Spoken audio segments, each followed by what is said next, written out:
أعوذ بالله من الشيطان الرجيم بسم الله الرحمن الرحيم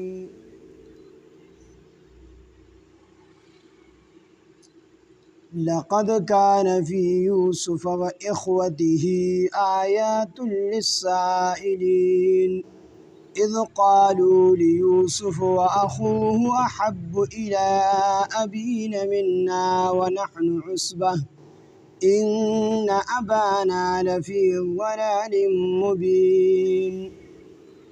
اقتلوا يوسف أو اطرحوه أرضا يخل لكم وجه أبيكم وتكونوا من بعده قوما صالحين صدق الله العظيم رب اشرح لي صدري ويسر لي أمري واحلل عقدة من لساني يفقه قولي رب زدني علما سبحانك لا علم لنا إلا ما علمتنا إنك أنت العليم الحكيم سورة يوسف دولسم سپارہ آیات نمبر 7 لقد كان في يوسف وإخوته آيات للسائلين دې کیسه کې دا بیانېږي یوسف علیه السلام په دې کیسه کې چې د یوسف علیه السلام دا کیسه خالی کیسه مه ګڼئ بلکې په دې کیسه کې د سوال کوونکو دپاره د تحقیق کوونکو دپاره د الله تعالی د قدرت لوی لوی نشانات دي ځکه چې یهودیانو د مکې مکرمې مشرکینو ته چل اخودو چې تاسو به د رسول الله صلی الله علیه وسلم نه سوال وکئ چې د یو کسو د هغه زوی ورک شوی او 40 کاله پس ورته زوی میلاو شو نو دا څوک یا دا چې د بني اسرائیلو د شام نه مصر ته بني اسرائیل د شام نه مصر ته ولې راغلیو نو دا تپوس به دې وکئ نو که ده ته صحیح جوابونه درکړو نو بیا به دا په حق باندې پیغمبري او کنه د دغه واقع صحیح تحقیق اونکو صحیح خبره در نگو نو بیا به دا په حق باندې پیغمبر ني دلته کې سوال پیدا کیږي چې د يهوديانو د یوسف علیه السلام د کیسې د تپوس ته نبی علیه السلام نه ولیکو د بلې واقع تپوس ته د موسی علیه السلام د واقع تپوس ته ولې نه کو یا د عیسی علیه السلام د واقع خبره ته ولې تپوس ته ولې نه کو ودا زګه چې په مکه مکرمه کې د یوسف علیه السلام د دی واقع شهرت نو چاته معلومه نه و دویمه دا چې په مکه مکرمه کې يهوديان نو چې د سره تورات وي او د تورات نه خلکو دا کیسه نبی علیه السلام ته کړې و او نبی علیه السلام خو چونکې امیو پړه لیکنو انپړو نغه په خپل کتاب نشو لستلی نو دې کې دا خبره و چې کو د چرته کې د یوسف علیه السلام دا واقعیا صحیح طریقې سره تاسو ته وکړله صحیح خبره درکو نو بیا به تاسو په دې خبره پوه شئ دا په حق باندې پیغمبر دی او کو صحیح خبره درنکو نو بیا دا په حق باندې پیغمبر نه دی نو چې کله يهوديانو مشرکین مکه ته دا خبر ورکو او ته چلی ورته اخودو چې د نبی علیه السلام نه به د بنی اسرائیلو په باره کې تپوس وکئ او غیرالن د نبی علیه السلام نه د بنی اسرائیلو د شام نه مصر ته د راتګ وجه چې کوم دی بیان کړي چې دا څه وجه ده تپوس دې وکړو نو الله تعالی سوره یوسف نازل کو او قرآن مجید چې دا واقعیا په کوم خپل انداز سره بیان کړي دا څومره تفصیل سره بیان کړي دا نو داسې په تورات کې نو بیان شوی دا غي ټول یقین دار راغی چې دا په حق باندې پیغمبر دی چون يهوديانو کې خو اکثر ته دا پته و چې نبی عليه السلام په حق پیغمبر دی خو د ضد او د عناد د وجې نه ایمان نه راوړ اگر چې يهودي راغی او نبی عليه السلام د سوره یوسف تلاوت کو هغه ورته غوږ کې خو لاړو واپس د ځان سره نور يهوديان راوستل او چې کله د یوسف علیه السلام د واقعیا ووریدل د قران نه سوره یوسف ووریدو نو فورا رالل د نبی علیه السلام دربار کې حاضر شو او ایمان راوړ نو دې کې دا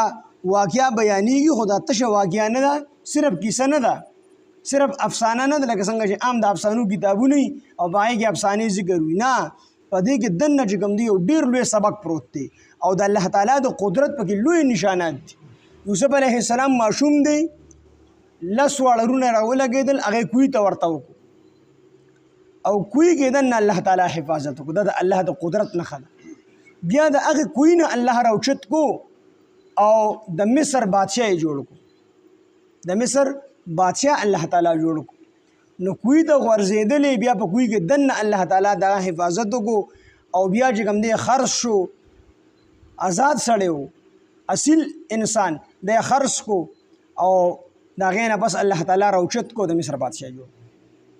نو دې کې هم د الله تعالی قدرت طرف ته اشاره ده چې الله دومره قدرت والا ذات دی چې یو ماشوم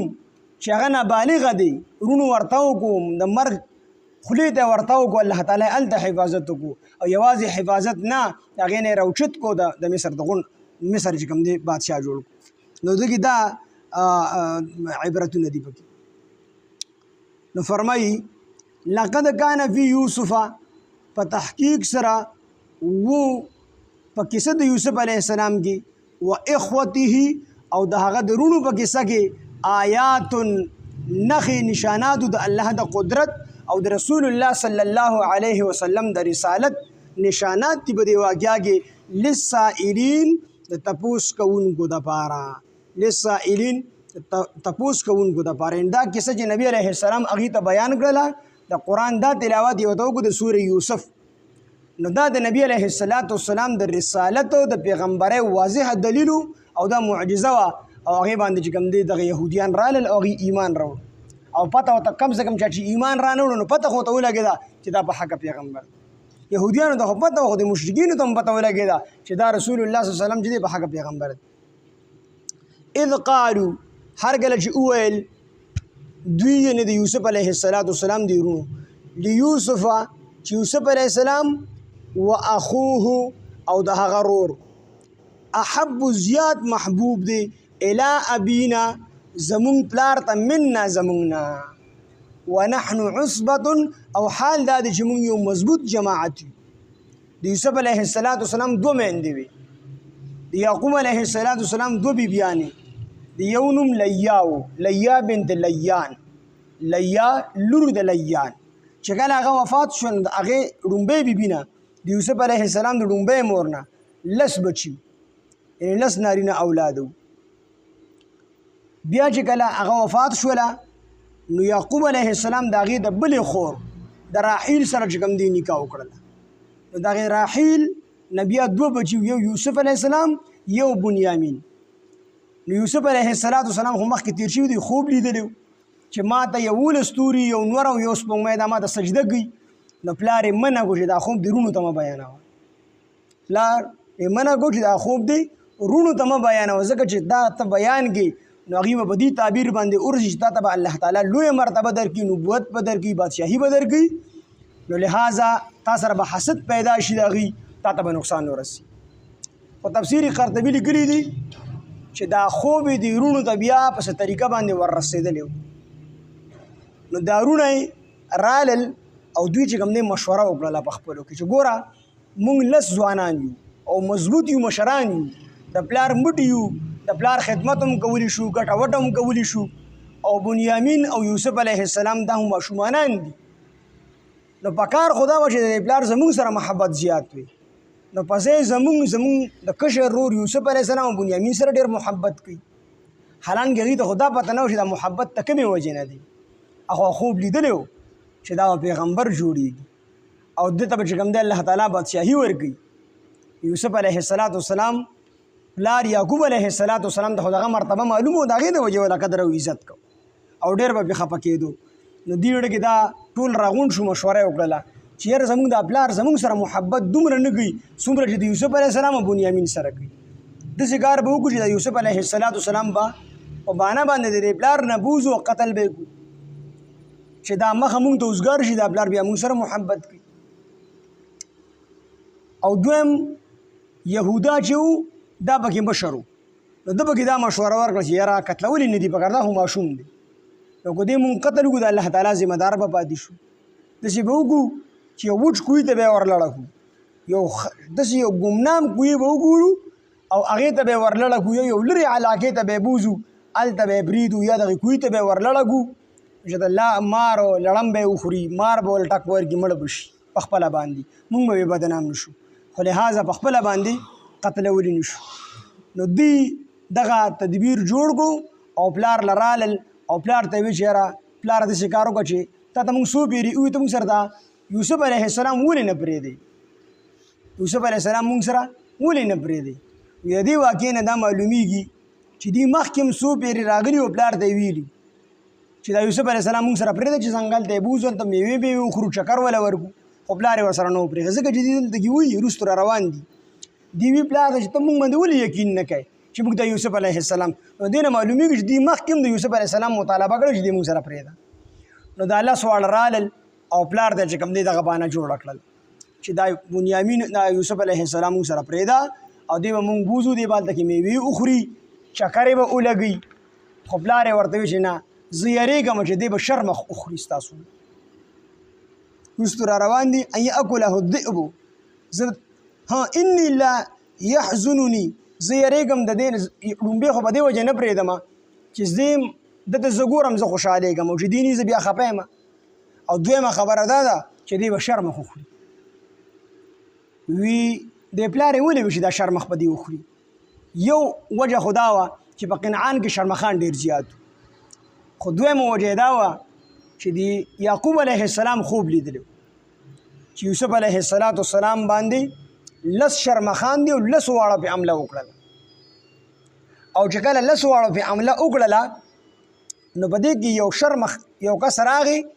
او دې د هغې نه بچ کړو د یوسف علیه السلام او دې غونډ چې کوم دی په ځمکه باندې ورننوت نو یعقوب علیه السلام ته پته و چې دا لس شرمخان نور نه د دارونه شرمخان دي خو داسې خو ورته نشو ویلې چې تاسو به یې مړ کئ ځکه د هغې خیال یې ساتو او دویمه خبره د دې وجې ورته نه وي چې که زه دوی ته ووایم چې دا تاسو دا شرمخان تاسو یې تاسو به یې مړ کئ نو که په دې موقع کې دوی پرېږدي دوی په دا بغض او حسد نور سیوا شي په بله موقع کې به یې راله مړ کړي نو د پیغمبري شان مطابق ورته دا خبره ونه کړله چې تاسو به یې مړ کړئ بهرحال دا وروستو واقعه را روانه ده او د آیتونو ترجمه کوو انشاءالله سبا به دا پوره واقعې به ووایو اذ قالو هر کله چې دوی وویل لیوسف چې یوسف علیه السلام و اخوه او ورور د هغه احب زیات محبوب دی الی ابینا زمونږ پلار ته من نه زمونږ نه ونحن عصبة او خال دا دی چې مونږ یو مضبوط جماعت یو ان ابانا بېشکه زمونږ بابا جان زمونږ پلار لفی ضلال مبین په ښکاره غلطۍ کې دی سادهګۍ کې دی په ښکاره غلطۍ کې دی دوی زمونږ د پلار بد کوي مونږ مضبوط قوت والی یو مونږ د مټي یو مونږ دله چې کوم دی کار کسب ګو ده خو ماشومانان دې هېڅ نشي کولی نو پکار خو دا چې مونږ سره محبت کولی نو دې د دوو ماشومانانو سره محبت کي دا د ښکاره غلطي کوي اقتلو دوی ویل اقتلو قتل کړی یوسف علیه السلام دیرونی مشوره وکړه چې یوسف علیه السلام قتل کړئ او اطرحوه یا دې وغورځوئ ارضون یوې ځمکې ته یو ناشنا ځمکې ته لرې ځمکې ته وغورځوئ یخل لکم چې خالی شي ستاسو دپاره وجه ابیکم ستاسو د پلار مخه ستاسو د پلار توجه یعنی ستاسو د پلار دی چې د مخې نه لرې شي نو ستاسو د پلار توجه به مونږ طرف ته راوګرځي تاسو طرف ته به راوګرځي وتکونو من بعده او شی به تاسو وروستو د دې نه یا د یوسف علیه السلام قتل کړئ یا دې لرې ځمکې ته بوځئ او هلته کې پرېږدئ چې ستاسو د پلار دا مخه تاسو ته خالي شي وتکونو من بعده او وروستو به تاسو شی د دې نه قوما صالحین نیکان خلق د دې نه وروستو چې کله دغه کار وکئ نو تاسو به نیکان خلق شئ د وروڼو خپلو کې مشوره وکړه چې د یوسف علیه السلام به قتل کړو یا به یو ملک ته بوځو چې موږ هلته کې پرېږدو نو د پلار دا مخه موږ ته چې کوم دی دغه شي اسانه شي خالی به شي د پلار دا مخه موږ سره بیا محبت جوړ شي او د هغې نه وروستو چې کله دا کار موږ وکړو نو د هغې نه وروستو به توبه وباسو وتکونو من بعده او شی به وروستو د دې نه قوما صالحین نیکان نو توبه به وباسو نو بیا به موږ نیکان شو او یا دا مطلب دی چې یوسف علیه السلام وغورځو یا قتل کړو او دا حالات صحیح خپل پلار ته ور وورو نو پلار به مو ماف کړي نیکان به شو پلار ته به عذر وکړو څه بهانه به ورته جوړه کړو نو پلار به مو ماف کړي چې دا کار وکړی دی نو وروستو بیا صالحان شو قال قائل منهم نو وویل یو ویونکي د دوی نه لا تقتلوا چې تاسو مقتلوي یوسف علیه السلام والقوه او وغرزوي دلره فی غیابت الجب په ډډه د یو کوهي کې په یو پټ کوهي کې په یو ګمنام کوهي کې ور وغرزوي یلتقطه اوچت پکړي دلره بعد السیاره یو قافله یعنی مسافر به اوچت کی ان کنتم فاعلین کو چېرې تاسو کوونکي د دې کار په دې کار کوونکي نو بس یو کوهي ته ور لړګې قتلوي مو خو یو کوهي ته ور لړګې بس یو قافله به راشي دی بوشت کی وبېسي خرڅ په وبېسي جو بس پته به اون لګي او پلار دا به پلار دا مخه مونږ سره مونږ د اوسګار شي مونږ سره بیا پلار محبت فی غیابت الجب غیابه دا غیابه چې کوم دي دا پټون کی ته ویل شي د قبر ته غیابه وي ځکه دا قبر انسان پټي نو دی کوی کې بده پټ پروتي نو کو یو قافله راتلا او په قسمت کې چې کوم دی ژوند وو نو بس بوکا بکته کې دی پر اون خلی راو به بس جن سره به بوزي نو پلار ما خو متخالش نو دی دا خبر اوګړه والقوه او غرزوي دلره فی غیابت الجب په ډډه دی یو کوهي کې یا په پټ کوهي کې یلتقطه نو اوچت پکې دلره بعد السیاره یو قافله ان کنتم فاعلین کو چېرې تاسو کوونکي د یو کار کو د دې کار کوونکي لقد کان فی یوسف په تحقیق سره وا په واقعیا د یوسف علیه السلام کې و اخوته او د هغه درونو په دی واقعیا کې آیات النخ په تحقیق سره وی د یوسف علیه السلام او د درونو په دی واقعیا کې آیات النخ وی نشانات للسائلین د سوال کوونکو د بارا اذ قالوا ليوسف واخوه هر کله چې وی رونو د یوسف علیه السلام چې یوسف علیه السلام واخوه او رور د هغه احب الینا زیاد محبوب دي زمون بلار ته مننا زموننا ونحن عصبة او خال دا دی چې مونږ یو مضبوط جماعت یو ان ابانا بشک بلار زمون لفی ضلال مبین خامخا پخکار غلطی کړي اقتلوا تاسو قتل کوي یوسف علیه السلام او اطرحوه یا اغرزوي او اطرحوه یا اغرزوي هو دلرا ارضون په یو لري یا ناشنا ځمکه کې یخلو لکم چې خالش استاسو د بارا وجه ابیکم توجه د پلار استاسو یا خالش وجه ابیکم توجه د پلار استاسو مخ د پلار استاسو وتكون من بعده او شیب تاسو رستو د دې کارنا قوما صالحین صالح قوم بجوړ شه توبه او باسنو الله و معافي قال قائل منهم نو ویونکي د دوینا لا تقتلوا یوسف چې مقتلوي یوسف علیه السلام والقوه او اغرزوي دلرا فی غیابت الجب په ډډه د یو کوهي کې یا په پټ یو کوهي کې یا په یو ګمنام کوهي کې یلتقطه چې اوچت پکړي دلرا بعد السیاره بعض قافله ان کنتم فاعلین کو چېرې تاسو کوونکي د دې کار سبحان الله بحمده سبحانك اللهم بحمدك نشهد ان لا اله الا انت نستغفرك ونتوب اليك سبحان ربك رب العزه عما يصفون وسلام على المرسلين والحمد لله رب العالمين.